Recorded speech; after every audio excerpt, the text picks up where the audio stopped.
Dog refuses to leave the girl alone. Dad checked camera and went pale. A father discovers his dog refusing to leave his daughter alone. When he finally checks the hidden footage, what he sees makes his blood run cold. This isn't overprotection. It's something far more terrifying. Before we dive into this incredible true story, smash that like button and hit subscribe so you never miss stories that will restore your faith in the unbreakable bond between humans and animals. The old cushioned sofa had once been Rachel's favorite spot. Soft fabric, faded floral patterns, always carrying the lingering scent of vanilla and her signature lavender perfume. Now, 24 months after losing her, it had transformed into something David couldn't quite understand. A territory claimed by a golden retriever who acted like he owned it, and the child sitting on it. David pushed through the front door, briefcase still gripped in his tired hands, eyes immediately finding his daughter Lily. There she was, cross-legged on those familiar cushions, her tiny fingers squeezing a blue rubber ball. Her sandy blonde hair fell in natural waves around her face, and there, pressed impossibly close against her small back, was Max. The retriever's massive chest formed a warm wall behind her, his snout resting on top of her head like some kind of living shield. "Max," David called out, forcing lightness into his voice, "you're practically sitting on top of her, buddy." The dog's amber eyes shifted toward him, unwavering. No movement, just that steady, determined stare. "Come on, move it. Let her breathe." Max's gaze returned to the child, stubborn, unmovable. David felt frustration creeping up his spine. "What's gotten into you these days?" Lily twisted her head around, giggling. "But, Daddy, Max loves me so much." "Yeah," David breathed out, dropping his briefcase with a thud. "Maybe a bit too much, sweetheart." Silence wrapped around the house like fog. It had been this way for 2 years, ever since Rachel's heart stopped beating during delivery, ever since the world stopped making sense. The funeral came and went. David forgot how to smile. The house forgot how to feel warm. But Max never changed. Rachel had found him at a shelter, scraggly and abandoned. "He's part of us now," she'd insisted. David used to joke about how she babied the dog, but when Rachel was gone, Max remained, sleeping outside the nursery, whimpering whenever Lily made a sound. For months, that dedication felt like a gift, until it started feeling wrong. Small things at first. Max refusing to leave Lily's bedroom, even when his food bowl sat full in the kitchen. He'd nose her door open after dark and sleep pressed against her crib bars. David found it endearing. But then Max started snarling whenever someone else reached for the baby, even David's mother, Patricia. "There's something not right here," Patricia said one afternoon, attempting to sort through laundry while the dog tracked her every gesture. "He watches me like I'm about to kidnap her." "He's just being protective," David replied, not looking up. "No, David, he's becoming obsessed." David said nothing. Deep down, he knew she was right. Sometimes he felt like an intruder around his own daughter. One early morning, Lily coughed during sleep. Before David could even register the sound, Max was there, pawing gently at her tiny back until her eyes opened. David witnessed it through the half-open door. His brow furrowed. That wasn't random behavior. That looked intentional. Later that night, he confessed to Patricia. "He's getting worse, Mom. Everywhere Lily goes, he follows. He even growled at the delivery guy yesterday." Patricia's voice softened. "David, what if he senses something wrong with her? Dogs can detect things we can't. Medical things." His voice came out sharp. Don't give me that paranoid nonsense, Mom. I already lost Rachel. I won't lose Lily, too. Patricia went quiet. They both remembered the sterile hospital room, the white sheets turning red, the doctor's empty apology, Rachel disappearing in moments, leaving behind a newborn and a shattered man drowning in guilt. For 2 years, David worked overnight shifts at the mechanic shop, returned home to babysitter updates, and collapsed on that same sofa, always discovering Max there, standing guard over Lily like a sworn protector.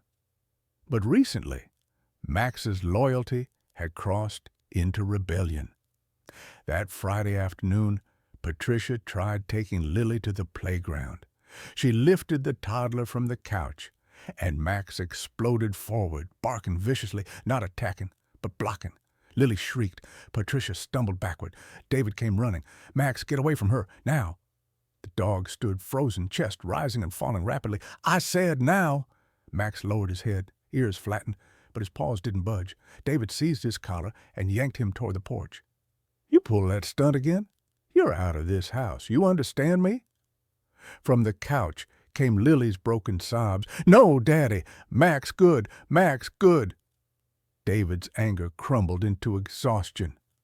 He's not good, baby girl. He's confused. That entire night, Max scratched at the door endlessly, whimpering like a wounded animal. David lay in bed, wide awake, the sound burrowing into his mind. What if Patricia wasn't being paranoid? What if the dog actually knew something he didn't? The following morning, he discovered Max positioned beside Lily again, body curved protectively around her, her small fingers tangled in his thick fur. He stood watching as Max's nose bumped her shoulder repeatedly, like he was confirming she was still breathing. David whispered into the empty room, "What are you checking for, boy?" No response, just synchronized breathing, in and out, in and out. By lunchtime, his concern had evolved into fixation. He opened his laptop, searched frantically. Dog overly protective of child. Can dog sense medical conditions? Dog behaving strangely around toddler. Every article felt like guesswork. Frustrated, he slammed the laptop closed. All right, enough. I'll figure this out myself. That evening, while Lily napped peacefully, he unwrapped a small surveillance camera from its packaging, a basic, motion-activated model from the local hardware store. He positioned it on the bookshelf, lens aimed directly at the couch, where they always rested together. Patricia walked in mid-setup. You seriously think filming them will solve anything? I need to see what happens when I'm not around. She shook her head. David, sometimes you're hunting for demons when there's only devotion. He didn't respond. If he's becoming dangerous, I have to know before someone gets hurt. The tiny red indicator blinked once, active recording. David stood motionless, observing them. Lily, fast asleep against Max's chest. The dog, eyes half closed, guarding her like an unbreakable vow. He murmured quietly, Let's see what secret you're keeping, old friend. As darkness filled the room and the camera hummed softly, Max raised his head, staring directly into the camera lens, almost like he understood. Then he lowered it back onto the child's soft hair, refusing to abandon his post. Tomorrow the recording would reveal everything, but tonight only one soul in that house knew how many times death had already reached for her. The next morning arrived with eerie stillness. Too still. David woke to the sound of the coffee maker gurgling and Patricia's quiet humming drifting from the kitchen. Max wasn't scratching anymore. That silence felt wrong. He poured coffee with shaking hands and grabbed his phone. The camera app displayed 3 alerts. Motion detected. 2:14 a.m., 3:09 a.m., 4:01 a.m. 3 times in one night. He pressed play. The footage appeared in muted colors.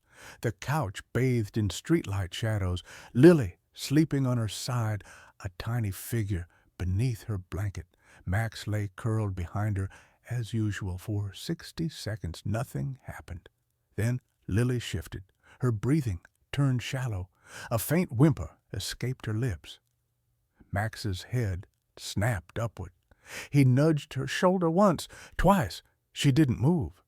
The dog stood, pawing at her back, then pushed gently under her arm until she rolled slightly upright. Her chest expanded again. David's breath caught in his throat. His hand trembled as he scrubbed forward through the footage. At 3:09, the pattern repeated. Lily coughed. Her small body went rigid. Max whimpered, licked her face, and positioned his body behind her again, forcing her to remain upright. Patricia entered the frame carrying a blanket. Max growled low. She scolded him and exited. The moment the door clicked shut, the dog settled back down, one paw resting on Emma's chest, eyes wide open, until her breathing stabilized. By 4 o'clock, David couldn't draw air into his own lungs. He fast-forwarded to the final clip, but halfway through, something made him freeze the frame. Lily's little chest barely rose. Max leaped up, whining frantically, pacing in tight circles. He pressed his nose against her mouth, barked once, not loud, almost begging. When she didn't respond, he did something David never imagined possible. The dog placed his mouth carefully over her nose, exhaled through his own, then licked her lips and lifted her chin upward with his paw. Lily gasped sharply, coughed, and started crying softly. Max released a low, anguished moan and collapsed beside her, his head resting on her back again, as though terrified she'd stop breathing if he looked away. David's vision blurred. He paused the video and choked out, "Oh my God." Patricia appeared over his shoulder. "What happened?" He turned the phone toward her. "He's not protecting her from us. He's been keeping her alive." They watched the screen without speaking. Every gentle nudge, every panicked reaction, every time Max detected danger before it arrived. David leaned back, voice shattering. "All those nights he kept barking, all those times I screamed at him to shut up." He covered his face with both hands. "He was trying to warn me." Patricia squeezed his shoulder. "You couldn't have known, son." He shook his head violently. "No, but he did." By mid-afternoon, they sat in the pediatrician's examination room. The doctor reviewed the footage, her expression shifting from curiosity to alarm. "That's sleep apnea, severe case. Her airway collapses during deep sleep. She could have." She paused. "You need immediate intervention, but whoever that dog is, he almost certainly saved her life, multiple times." That evening, David carried Lily through the front door, holding her closer than he ever had. Max waited at the entrance, tail lowered, eyes uncertain. David dropped to his knees, voice cracking. "Come here, boy." Max hesitated, then moved forward slowly. David wrapped both arms around him. "You weren't protecting her from us. You were protecting her from death itself." The dog pressed his head against David's chest and released a deep, shuddering exhale. For the first time in years, David cried, not from loss, but from overwhelming gratitude. Over the following week, Lily began using a specialized breathing monitor at night, but Max still refused to sleep anywhere except beside her. Now, David didn't try to stop him. Sometimes he'd wake at 2 a.m., peek into the living room, and find them in the exact same position. Lily curled up small, Max behind her, head resting lightly on her hair. One sunny morning, as light poured through the windows, Patricia smiled from the kitchen entrance. "Look at that! He hasn't shifted an inch all night." David glanced toward the couch. Lily was giggling, feeding Max tiny pieces of her toast. "He stays," David said quietly. "Wherever she goes, he goes." Patricia chuckled. "Rachel would have loved that." David smiled faintly. "She's the one who taught him what family means. I guess he never forgot the lesson." Later that evening, David printed one of the frozen frames from the recording. Max, with his paw on Lily's chest, eyes glowing eerily in the darkness. He placed it in a frame beside Rachel's photograph on the fireplace mantel. Below it, he wrote in permanent marker, "Not all heroes stand on two legs." As daylight faded, Lily climbed onto the couch again, the same one her mother used to love. She nestled into the cushions. Max slid behind her in that now familiar position. His chin rested gently on her head, his breathing calm and rhythmic. David watched from the hallway, the camera still recording on the shelf. Not because he needed evidence anymore, but because he wanted to remember this. Every second of it. He whispered, "Keep watching over her, boy." Max's tail thumped once, slow and certain. And as the house settled into peaceful silence, the little girl and the dog drifted into sleep together, exactly where love had always meant them to be. Months rolled by. Lily's condition improved dramatically with treatment, and the doctor called her recovery a miracle driven by instinct.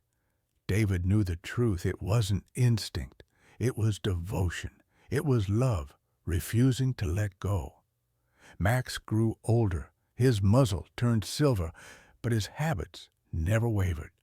Every single night, he checked Lily's breathing before lying down behind her. When she started attending preschool, Max waited by the window until she returned home, tail wagging like the universe had been restored. One autumn morning, Lily hugged him tightly and whispered, "You're my guardian angel, Max."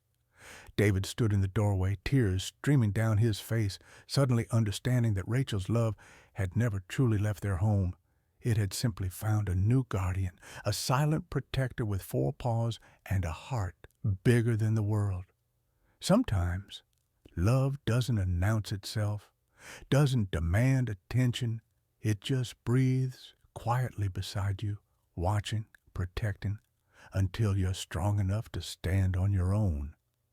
Could you trust your pet if they started acting strange? This story proves that animals see dangers we're blind to. If you believe love doesn't need words to save lives, smash that like button, hit subscribe, and share this story to honor loyal guardians like Max. Drop a comment below and tell us, what's the most incredible thing your pet has ever done? Your story might be featured in our next video. Never forget, heroes come in all shapes, sizes, and species.